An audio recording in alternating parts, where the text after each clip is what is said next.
Dear student, welcome to SCRC, the family of learning।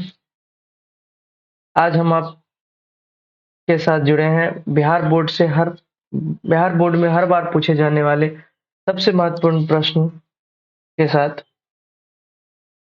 आप इसी प्रकार जुड़े रहिएगा और आगे के प्रश्नों को हम लोग देखते रहेंगे। हर प्रश्न को डिटेल में समझेंगे, डिटेल में जानेंगे। यहाँ पे बायोलॉजी ऑब्जेक्टिव पढ़ेंगे। सबसे पहले हम लोग पहला चैप्टर लाइफ प्रोसेस या जैव प्रक्रम भी उसे कहते हैं, उससे रिलेटेड जितने भी प्रश्न बिहार बोर्ड ने आज तक पूछा है, सारे प्रश्न को हम लोग डिटेल में बात करेंगे। तो चलिए पहला प्रश्न को देखते हैं बिना कोई देरी किए। पहला प्रश्न है, किस प्रकार के श्वसन में अधिक ऊर्जा मुक्त होती है? अगर हम ऑप्शन की बात करें तो यहाँ पे ऑप्शन है वायवीय श्वसन। पहला ऑप्शन वायवीय श्वसन है, दूसरा ऑप्शन अवायवीय श्वसन है, तीसरा ए और बी दोनों है, चौथा इनमें से कोई नहीं है। अगर हम बात करें वायवीय श्वसन तो वायवीय श्वसन माइटोकॉन्ड्रिया में होता है। अगर हम बात करें अवायवीय श्वसन तो अवायवीय श्वसन कोशिका द्रव में होता है, साइटोप्लाज्म में होता है, कोशिका द्रव में होता है। यहाँ पे कोशिका द्रव में ऑक्सीजन की अनुपस्थिति में होता है, जबकि माइटोकॉन्ड्रिया में ऑक्सीजन की उपस्थिति में श्वसन की क्रिया होती है। पूर्ण श्वसन की क्रिया माइटोकॉन्ड्रिया के अंदर ही संपन्न होती है और यहाँ से ऊर्जा ज्यादा मात्रा में मुक्त होती है और हमारा सही आंसर हो जाएगा ए, वायवीय श्वसन। वायवीय श्वसन ही क्या है, हमारा सही आंसर है। अब वायवीय श्वसन के साथ जा सकते हैं। वायवीय श्वसन हमारा 100% सही आंसर है। चलिए अगले प्रश्न की ओर हम लोग चलते हैं।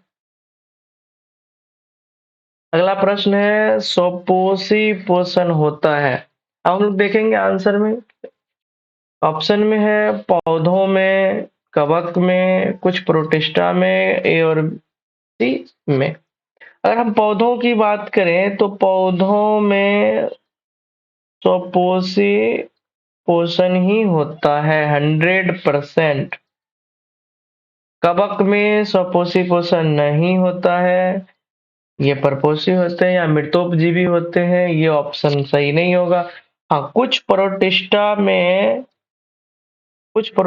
में स्वपोषी पोषण देखने को मिलता है, सभी प्रोटिस्टा में नहीं। सभी प्रोटिस्टा स्वपोषी पोषण नहीं करते, कुछ में दिख जाता है। इसीलिए अगर हम सही आंसर के साथ जाए तो ए और सी के साथ जाना उचित होगा। अगर कुछ प्रोटिस्टा ऑप्शन में नहीं रहे तो आप 100% ऑप्शन करेंगे स्वपोषी पोषण के लिए पौधों में।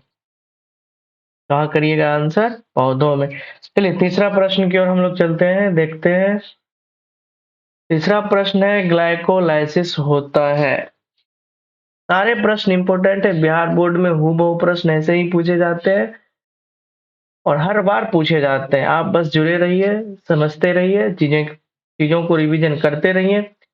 ऑप्शन देखते हैं, माइटोकॉन्ड्रिया में, कोशिका द्रव में, गोल्जी कॉम्प्लेक्स में, क्लोरोप्लास्ट में।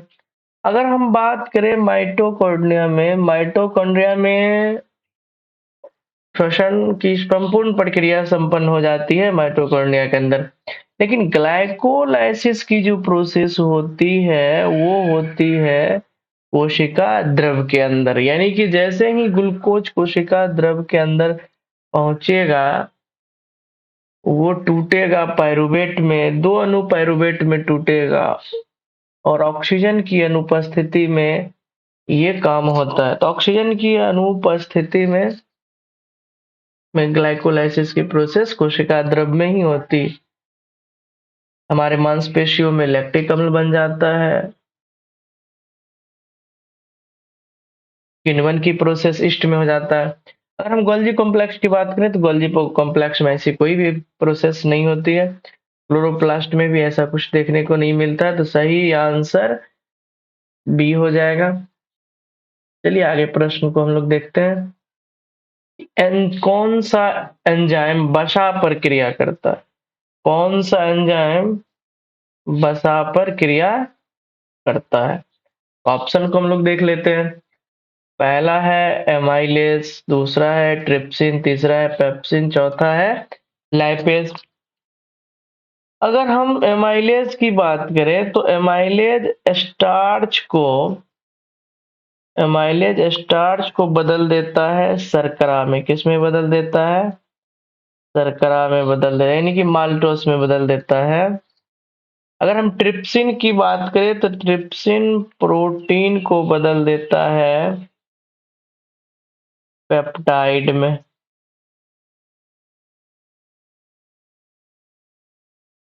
पेप्टाइड में बदल देता है। पेप्सिन भी प्रोटीन को ही बदलता है पेप्टोन में। और लाइपेज एक ऐसा एंजाइम है जो वसा को तोड़ देता है वसा अम्ल और साथ में ग्लिसरॉल में तोड़ देता है। वसा अम्ल और ग्लिसरॉल में तोड़ देता है। तो सही आंसर क्या आ जाएगा? Option D. अगला प्रश्न हम लोग देखते हैं, श्वसन किस प्रकार का रासायनिक अभिक्रिया है? ऑप्शन देख लेते हैं। उपचयन, ऊष्माक्षेपी, संयोजन, अपचयन। देखिए ऑप्शन सही तो होगा ऊष्माक्षेपी, क्योंकि जब आप श्वसन की अभिक्रिया कराते हैं तो यहाँ पे ऊष्मा ऊर्जा एटीपी का निर्माण होता है, ऊर्जा का निर्माण होता है, इसलिए इसका सही आंसर हो जाएगा बी। चलिए अगला प्रश्न देखते हैं। रक्त में ऑक्सीजन का वाहक होता है। ऑप्शन देख लेते हैं।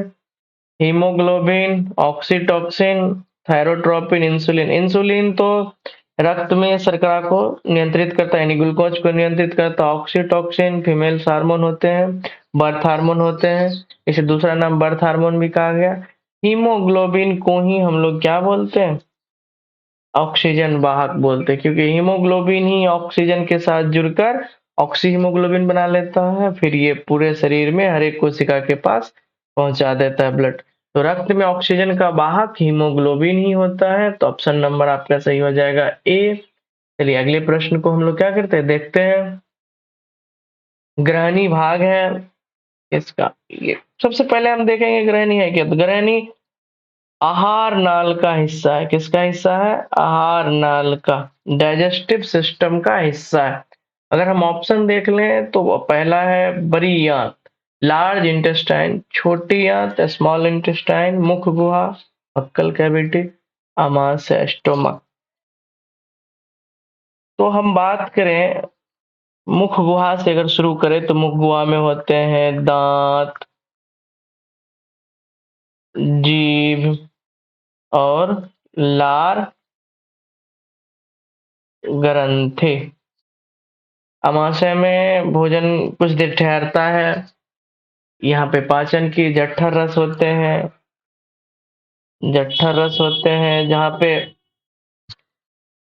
प्रोटीन को पेप्टोन में बदल दिया जाता है और दूध को दही में, यानी ग्रेनिन की मदद से दूध को दही में, प्रोटीन पेप्सिन की मदद से पेप्टोन में बदल जाते हैं। अगर हम बड़ी आंत की बात करें तो बड़ी आंत को भी निम्न भागों में हम लोग बांट सकते हैं, जैसे कॉलन में बांट सकते हैं, मलाशय में बांट सकते हैं बड़ी आंत को। और इस छोटी आंत को हम लोग अलग अलग भागों में बांटते हैं, ग्रहणी में, जेजुनम में और इलियम में। तो ग्रहणी हिस्सा किसका है? तो छोटी आंत का हिस्सा है। ग्रहणी किसका हिस्सा है? छोटी आंत का हिस्सा है। सही आंसर हो जाएगा ऑप्शन नंबर बी। अगला प्रश्न हम लोग देखते हैं। मानव गुर्दे का आकार होता, गुर्दे मतलब होता है किडनी, इंग्लिश में से कहते हैं किडनी। तो किडनी का आकार किस प्रकार से होगा? गोलाकार होगा? जी नहीं, गोलाकार किडनी नहीं होते, आयताकार भी नहीं होते। सेम के बीज के आकार का क्या होता है? किडनी। कुछ इस प्रकार से किडनी होता है। अगर आप डायग्राम बनाएंगे तो कुछ इस प्रकार से किसका बनेगा, किडनी का बनेगा। तो सही आंसर हो जाएगा सेम के बीज के आकार का, ऑप्शन नंबर सी होगा सही आंसर। आप लोग भी कमेंट बॉक्स में आप अपना आंसर देते चलिएगा, कहीं भी कोई परेशानी होती है आप हमारे कमेंट बॉक्स में खुला है कमेंट, आप वहां पे कमेंट कर सकते हैं, आपके सारे सवालों के जवाब हम जरूर देने की कोशिश करेंगे। यहाँ तक कि आप हमें सोशल मीडिया पे भी फॉलो कर सकते हैं, वहां पे भी आप बेहिचक किसी भी बातों को रख सकते हैं और हम उनका जवाब निश्चित ही तौर पे देंगे। अगला प्रश्न को अगर हम देखें तो अगला प्रश्न, पौधों के उत्सर्जी पदार्थ निम्न में से कौन है? पौधों के उत्सर्जी पदार्थ निम्न में से कौन है? अगर हम पौधों के उत्सर्जी पदार्थ की बात करें तो निम्न में से कौन होगा उसको हम लोग क्या करेंगे, देख लेंगे। अगला ऑप्शन में चलते हैं। पहला हो जाएगा रेजिन,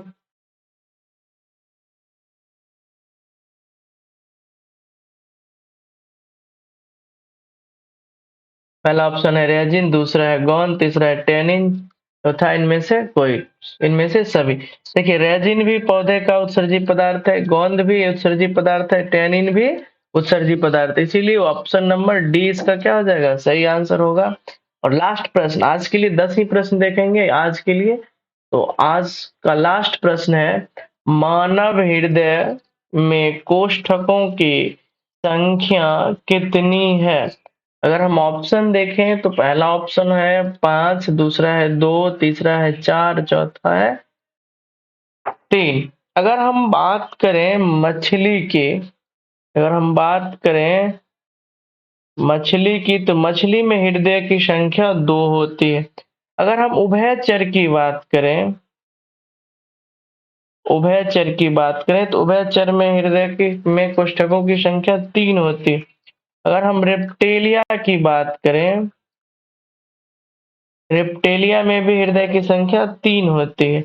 अगर हम पक्षी प्लस स्तनधारी की बात करें, स्तनधारी में हृदय की संख्या 4 होती है।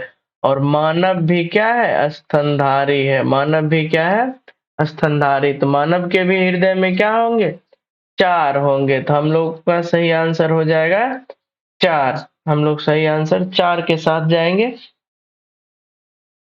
चलिए आज के लिए बाबू इतना ही रखते हैं। आप हमसे इसी प्रकार जुड़े रहें, किसी भी प्रकार की कोई परेशानी होती है आप हमारे सोशल मीडिया पे भी कमेंट कर सकते हैं, सोशल मीडिया पे मैसेज कर सकते हैं, जिसका जवाब हम निश्चित रूप से आपको देंगे। व्हाट्सएप पे भी मैसेज कर सकते हैं। चलिए आज के लिए इतना ही रखते हैं, आगे की क्लास अगले दिन देखेंगे। तब तक के लिए हैव ए नाइस डे।